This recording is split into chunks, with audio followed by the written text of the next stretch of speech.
పులివెందుల్లో జగన్మోహన్ రెడ్డి గారు ఈరోజు మాట్లాడిన మాటలు క్లియర్గా స్పష్టంగా ఒక 4 రాష్ట్రం మొత్తం ఇచ్చిన ప్రసంగాలలో డిఫరెంట్గా చెప్పారు. డిఫరెంట్ అంటే అక్కడ ఎక్కడ చెప్పని ప్రసంగాల్లో ఎక్కడ మెన్షన్ చేయని కొన్ని పాయింట్స్ని ఇక్కడ మెన్షన్ చేస్తారు. అంటే ఎక్కడ మాట్లాడాలో ఎక్కడ ఏమి మాట్లాడాలో క్లారిటీ తెచ్చుకొని జగన్మోహన్ రెడ్డి గారు మాట్లాడారని మనకు ఒకటైతే అర్థమవుతుంది. చాలా స్పష్టంగా పులివెందుల్లో జగన్ గారు చెప్పింది ఏంటంటే ఒక 4-5 పాయింట్లను టచ్ చేశాడు ఆయన.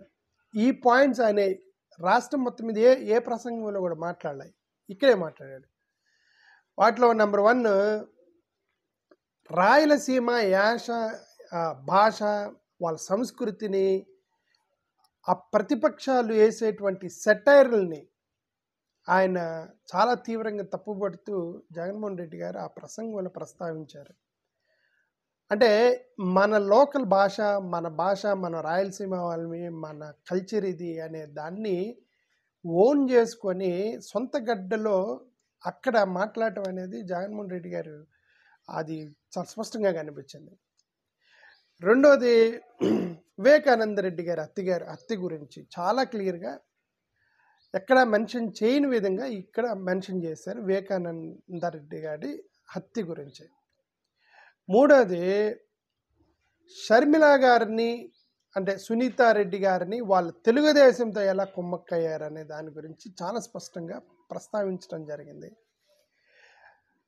వైఎస్ అవినాష్ రెడ్డి గారికి నేను ఎందుకు టికెట్ ఇచ్చాను అంటే అవినాష్ రెడ్డి గారు దాంట్లో ఇన్వాల్వ్ అవ్వలేదు, మర్డర్లో ఇన్వాల్వ్ అవ్వలేదు అని నేను నమ్మాను కాబట్టి టికెట్ ఇచ్చాను. కాపాడటానికి కాదు, చాలా స్పష్టంగా చెప్తున్నాను. ఆయన ఏది కాపాడుతానని లేదంటే ఆయన హత్య చేస్తే ఈయనకి తెలిసి నేను సేవ్ చేస్తున్నాను అనే ఆరోపణలు తప్పు. అవినాష్ రెడ్డి గారికి నేను టికెట్ ఎందుకు ఇచ్చానంటే నేను పర్సనల్గా అవినాష్ రెడ్డి ఇన్వాల్వ్ అవ్వలేదని నమ్ముతున్నాను అనేది చాలా స్పష్టంగా చెప్పారు జగన్మోహన్ రెడ్డి గారు. రైట్. ఇంకొకటి కూడా మెన్షన్ చేశారు, అదేంటంటే కుటుంబ సభ్యులు అంటే జనరల్గా ఇవన్నీ కూడా కుటుంబాల మధ్య మాట్లాడుకునేటువంటి పాయింట్ని కూడా అక్కడ అంత పబ్లిక్ లక్షల మందిలో మాట్లాడారంటే జగన్మోహన్ రెడ్డి గారు అది ఒక రకంగా మనం అంటే దాని ఓపెన్నెస్ని, నిజాయితీని మనం మెచ్చుకోవాలి.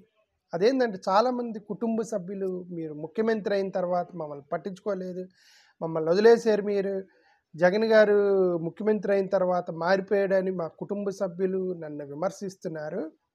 నేను ముఖ్యమంత్రి అయ్యింది కుటుంబ సభ్యుల్ని లక్షాధికారులు చేయడానికి కాదు, పేద ప్రజల్ని కాపాడటానికి అనేటువంటి ఒక మాటని అంత పబ్లిక్ మందిలో అంత మెసేజ్ ఈ sent to his relatives through media కానీ, అది పబ్లిక్ లక్షల మంది కానీ వాళ్ళగడ్డలో పులివెందుల్లో అది జనరల్గా ఏదో కుటుంబ సభ్యుల మీటింగ్లో ఒక మాట ఇండైరెక్ట్గా పంపించాల్సిన మెసేజ్ని పబ్లిక్గా పంపించారు జగన్మోహన్ రెడ్డి గారు, ప్రజలకు కూడా తెలిసే విధంగా.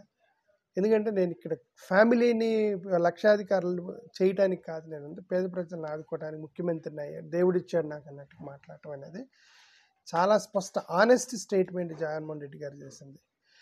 సరే, ఇంక ఫైనల్గా పులివెందులో జరిగిన అభివృద్ధిని నేను కళ్ళారా చూశాను. ఎందుకంటే my friend is there in Pulivendula. నేను వెళ్ళాను, యూనివర్సిటీకి వెళ్ళాను, పులివెందుల యూనివర్సిటీకి 4-5 సార్లు వెళ్ళాను.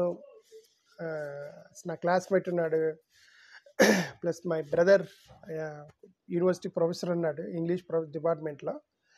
సో నేను అతని దగ్గరికి వెళ్ళాను, పులివెందులకి చూశాను. అది చిన్న పల్లెటూరు అంటే ఒక చిన్న మా గ్రామం ఎలాంటిది, ఆ పులివెందులు కూడా గ్రామమే.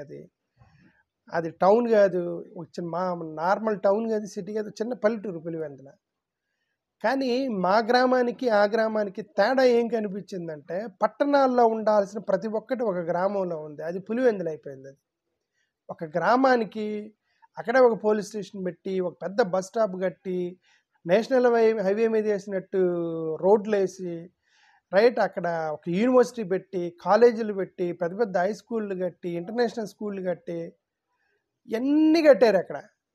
ఇంతకీ అదే టౌన్ అంటే కాదు, ఒక చిన్న పల్లెటూరు చుట్టూ ఇవన్నీ కట్టి పల్లెటూరుని ఒక పట్టణంగా మార్చారు అని అంటే ఇంకా అది ఒక ముఖ్యమంత్రికి సంబంధించిన గ్రామాన్ని పుట్టిన ఊరి యొక్క కృతజ్ఞత తీర్చుకోవటం అంటే బెస్ట్ ఉదాహరణ పులివెందుల వైఎస్ రాజశేఖర రెడ్డి గారు, ఇప్పుడు జగన్మోహన్ రెడ్డి గారు చేసినటువంటి అభివృద్ధి పుట్టిన ఊరికి